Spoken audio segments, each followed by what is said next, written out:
اصل کې مولوی صاحب زمونږ دا مسلک او مذهب د ځان نه دی، دا خو د ځان نه دوی لګیا دي چې الله او د الله پیغمبر مو پرېښی دی او د چا مو منلې ده، د امام صاحب مو منلې ده.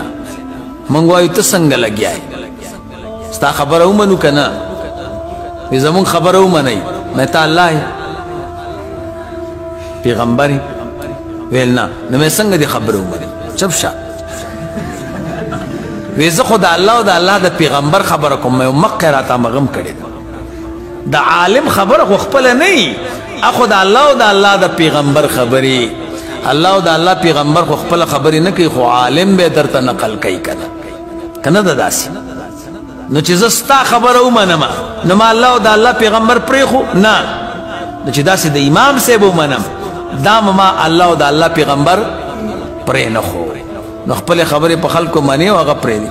وی الحمدلله زمونږ امام محمد رسول الله. الحمدلله زمونږ امام څوک دی؟ وی محمد. وی موږ خلکو پسې نه ګرځو، وی زمونږ پیغمبر چې دی زمونږ امام، یا لکه وی زمونږ امام محمد رسول الله دی، او د دوی امام چې دی نعمان ابن ثابت دی. نو د چا امام اوچت دی؟ نو خلک ورته وایي ستاسو امام ډېر اوچت. منګ ورته وایو ته امام نه یې جومات کې؟ جومات لرې که نه که هندو یې؟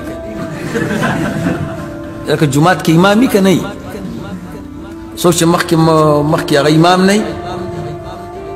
نو یا لکه منګ امام اعظم ابو حنیفه رحمه الله او ستا امام ګلدین دی، نو د چا امام اوچت دی؟ نو اوس خبره ده لیونیه.